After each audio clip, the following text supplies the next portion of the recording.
ಪ್ರತಿಯೊಬ್ಬ ಗಂಡನಿಗೆ ತನ್ನ ಹೆಂಡತಿಯ ಬೆಲೆ ಗೊತ್ತಾಗೋದೇ 60 ವರ್ಷ ದಾಟಿದ ನಂತರ. 60 ವರ್ಷ ಮೇಲೆ ಅವನಿಗೆ ಬೇಕಾಗೋದೇ ಧರ್ಮಪತ್ನಿ ಒಬ್ಬಳೆ.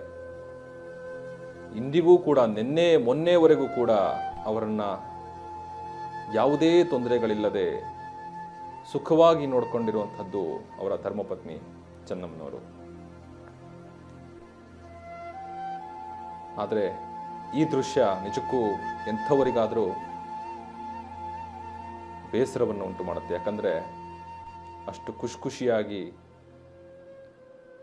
60-70 ವರ್ಷಗಳ ಕಾಲ ಅವರು ಸಾಂಸಾರಿಕ ಜೀವನವನ್ನು ನಡೆಸಿದಂಥವರು. ನೋಡಿ, ಈಗಲೂ ಆ ಪ್ರೀತಿ, ಆ ಬಾಂಧವ್ಯ ಹೇಗಿದೆ ಅನ್ನುವಂಥದ್ದು. ಬಾಯಲ್ಲಿ ಮಾತಾಡೋಕ್ಕಾಗತ್ತೆ, ಹೇಳಕ್ಕಾಗಲ್ಲ, ಭಾವನೆಗಳು ಎಕ್ಸ್ಪ್ರೆಸ್ ಮಾಡೋಕ್ಕಾಗಲ್ಲ. ಆದರೆ ಮನಸ್ಸಿನಲ್ಲಿ ಆ ಪ್ರೀತಿ ಮಾತ್ರ ನೋಡಿ ಬೆಟ್ಟದಷ್ಟಿದೆ. ದೊಡ್ಡಗೌಡರು ಅಂತಂದರೆ ಇಡೀ ಕರ್ನಾಟಕ ಅಲ್ಲ, ವಿಶ್ವವೇ ತಿರುಗಿ ನೋಡುವಂಥ ವ್ಯಕ್ತಿಯನ್ನು, ಈ ಮಟ್ಟಕ್ಕೆ ತಂದಿರುವಂಥ ಮಹಿಳೆಯನ್ನು ನಾವು ನಿಜಕ್ಕೂ ಸ್ಮರಿಸಲೇಬೇಕಾಗುತ್ತೆ. ಸುಮ್ಮನಿರ್ಬಿಡ್ಬೋದು ಮನೇಲಿ, ಏನೂ ಕೆಲಸ ಮಾಡ್ದಲೆ, ಅದು ಮಾಡ್ದಲೆ, ಏನಾದರೂ ಮಾಡ್ಕೊಳ್ಳಿ, ನನ್ನ ಗಂಡ ರಾಜಕೀಯ ವ್ಯಕ್ತಿ, ಏನಾದರೂ ಅಡ್ಡದಾರಿ ಏನಾರು ಹಿಡ್ಕೊಳ್ಳಿ, ಏನಾರ ಮಾಡಲಿ ಅಂತ. ಅದನ್ನೆಲ್ಲ ಲಗಾಮ್ ಹಿಡಿದು ಆ ಲಗಾಮನ್ನು ತೆಗೆದುಕೊಂಡು ಹೋಗಬೇಕಾದ್ರೆ ಒಂದು ಮಹಿಳೆಯಿಂದ ಮಾತ್ರ ಸಾಧ್ಯ.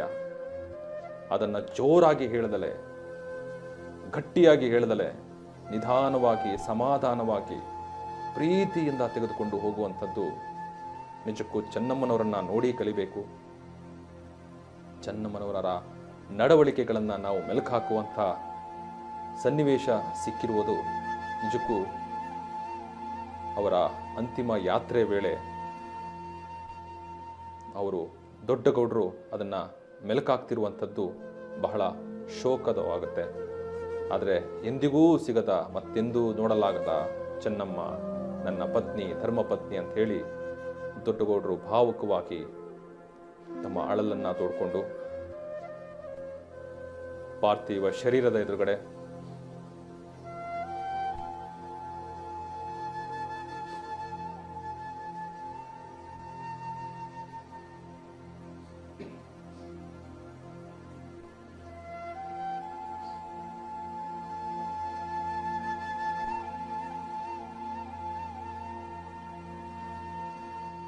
ಬಹಳ ನೋಡಿ ನಿಜಕ್ಕೂ ನೋವಾಗುವಂಥದ್ದು ಇವೆರಡೂ ದೃಶ್ಯಗಳು ನೋಡಿ. 4-5 ದಿನಗಳ ಹಿಂದೆಗಡೆ, 5 ದಿನಗಳ ಹಿಂದೆ ನಡೆದಿರುವಂತಹ ದೃಶ್ಯಗಳು, ಅದೇ 5 ದಿನ ನಂತರ ನಡೆದಿರುವಂಥ ದೃಶ್ಯಗಳು. ಅಲ್ಲಿ ಖುಷಿಯಾಗಿರುವಂಥದ್ದು, ಎಲ್ಲಿ ಬೇಸರವಾಗಿ ಅಳ್ತಾ ಇರುವಂಥದ್ದು. ನನ್ನನ್ನು ಬಿಟ್ಟು ಹೋದೆಲ್ಲ ನೀನು, ನನ್ನ ಜೀವನ ಪೂರ್ತಿ ನನ್ನ ಜೊತೆಗಿದ್ದವಳು ನೀನು, ನನ್ನ ಒಡ ಹುಟ್ಟಿದವಳ ಥರ ಅಷ್ಟು ಜೊತೆಯಲ್ಲಿದ್ದವಳು, ನನ್ನ ಸರ್ವಸ್ವೇ ನೀನಾಗಿದ್ದೆ ನೀನು ಅಂತ ಹೇಳಿ ಈ ಕಡೆ ಗೋಳಾಡ್ತಿರುವಂಥದ್ದು. ಮತ್ತೊಂದು ಕಡೆ 5 ದಿನ ಖುಷಿಯಾಗಿ ಬಾಳೆಹಣ್ಣು ತಿನ್ನಿಸ್ಕೊಂಡು, ಬಾಳೆಹಣ್ಣು ತಿಂದಿರೋ ಕೈ ಗಲೀಜಾಗಿತ್ತು, ಅದನ್ನು ಒರೆಸ್ಕೊಂಡು ಬೆನ್ತಟ್ಟಿ ಸಮಾಧಾನ ಪಡಿಸಿರುವಂಥ ಎರಡೂ ದೃಶ್ಯಗಳನ್ನ ನೀವು ನೋಡ್ಬೋದು. ಆದರೆ ಇವೆರಡೂ ದೃಶ್ಯಗಳಲ್ಲಿ ನಾವು ಗಮನಿಸಬೇಕಾಗಿರೋದು ಏನು ಅಂತಂದರೆ, ಯಾವುದೇ ಕ್ಷಣ ಏನು ಬೇಕಾದ್ರೂ ಬದಲಾವಣೆ ಆಗುತ್ತೆ, ಏನು ಬೇಕಾದರೂ ಆಗುತ್ತೆ. ಯಾರ ಕೈಯಲ್ಲೂ ಏನೂ ಮಾಡೋಕ್ಕಾಗಲ್ಲ.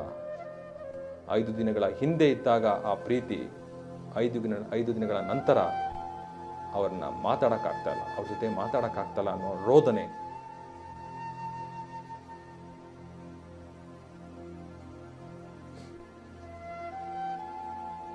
ಹಾಗಾಗಿ ಅವರಿಗೆ ಧೈರ್ಯ ತುಂಬುವಂತಹ ಕೆಲಸ ಮಾಡಿತ್ತು ದೊಡ್ಡಗೌಡರು. ಆಸ್ಪತ್ರೆ ಚಿಕಿತ್ಸೆಗಾಗಿ ಹೋಗ್ತಾ ಇರುವ ವೇಳೆ, ನಿನಗೆ ಧೈರ್ಯವಾಗಿರ್ತೀಯಾ, ನಿನಗೆ ನಾನು ಬೆಂಗಾವಲಾಗಿರ್ತೀನಿ, ಏನೂ ಆಗಲ್ಲ, ಆರಾಮಾಗಿರು ಅಂತ ಹೇಳಿ ತಮ್ಮ ಪ್ರೀತಿಯನ್ನು ತೋರಿಸಿರುವಂಥದ್ದು.